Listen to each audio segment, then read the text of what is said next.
এক ছিল বেলুন বিক্রেতা। এই বেলুন বিক্রেতার প্রতিদিন বেলুন বিক্রি করে তার সংসার চলত।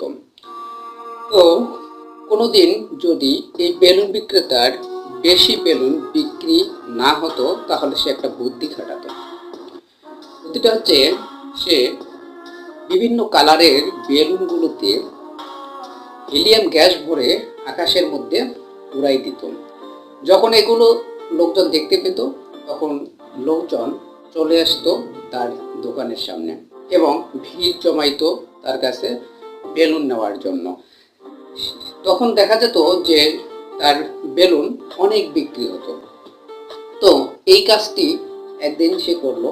যখন বেলুন বিক্রি কম হয়ে গেল, তখন সে হিলিয়াম গ্যাস ভরে বেলুনগুলোকে আকাশের মধ্যে উড়াই দিল। বাকিটা অবশ্যই ইউটিউব চ্যানেলে পেয়ে যাবেন।